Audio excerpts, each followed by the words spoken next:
নমস্কার, সুজাতা রন্ধনশালায় আপনাদের সকলকে অনেক অনেক স্বাগত জানিয়ে আরেকটি নতুন রেসিপি শুরু করছি। আজকে বানাবো দই পটল। নিরামিষের দিনে আপনার এই দই পটল থাকলে আর অন্য কোনো পদের প্রয়োজন হবে না, অনায়াসেই আপনার এক থালা ভাত খাওয়া হয়ে যাবে। তাই আমি আজকে কেমন করে বানাই আপনারা পুরো ভিডিওটা দেখতে থাকুন। আমি এবার পটলগুলো কেটে নেব।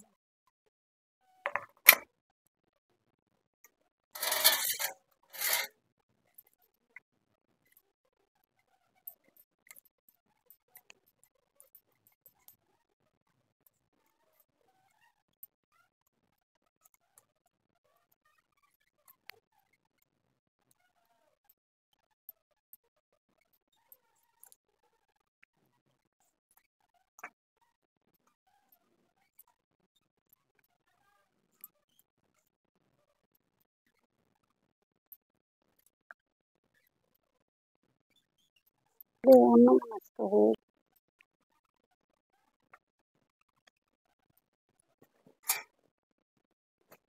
সবগুলো আমি কেটে নিয়েছি, ছাড়িয়ে নিয়েছি। এভাবে ছাড়িয়ে নিয়েছি, পুরো ছাড়াইনি, এভাবে একটু একটু ডাঁড়া ডাঁড়া করে ছাড়িয়ে নিয়েছি।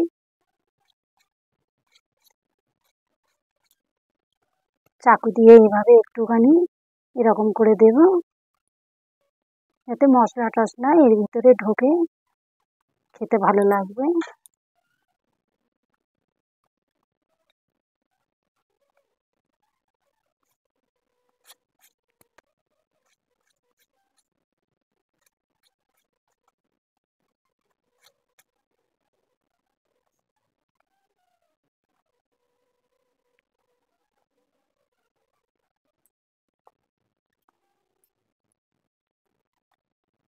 সবগুলো আমি এবার সুন্দর করে ধুয়ে নিয়ে চলে আসবো।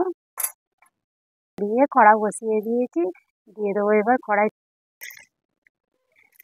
লবণ হলুদ মাখিয়ে নেবো পটলগুলো, দিয়ে দেবো হলুদ লবণ, ভেজে নেব।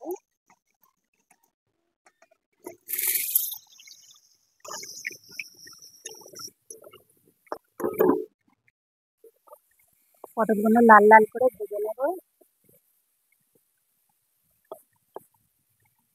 চাপা দিয়ে দিয়ে ভালো করে ভেজে নেব। পটলগুলো আমার ভালো করে ভাজা হয়ে গেছে, আমি এবার এগুলো তুলে নেব।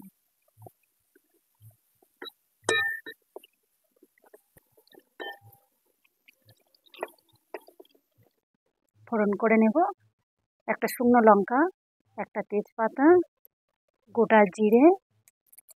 আমার হয়ে গেছে। 4টে লঙ্কা আর 1 ইঞ্চি আদা বেটে নিয়েছি।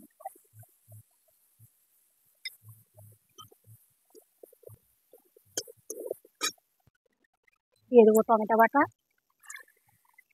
দিয়ে দেবো স্বাদ লবণ, দিয়ে দেবো হলুদ গুঁড়ো, কষিয়ে নেব। দেবো 1 চামচ জিরের গুঁড়ো, দইয়ের সাথে একসঙ্গে ফাটিয়ে নেব। 1 চামচ ধনিয়ার গুঁড়ো, কাশ্মীরি লঙ্কার গুঁড়ো 1/2 চামচ, আমি একসাথে ফাটিয়ে নেব।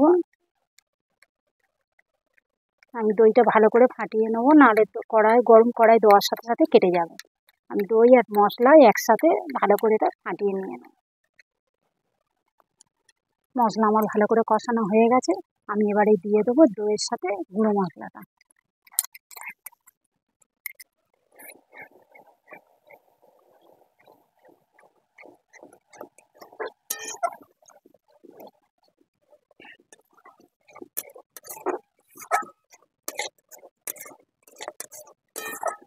আর 1/2 চামচ কাশ্মীরি লঙ্কার গুঁড়োটা এই মশলার সাথে দিয়ে দেবো।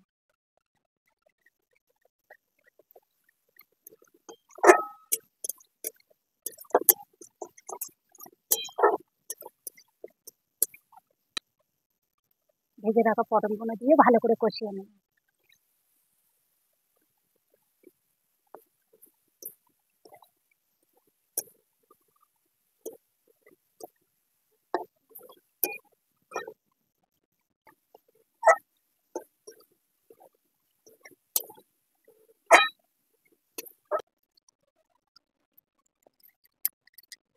দিয়ে দেবো মশলার বাটি ধোয়া জলটা।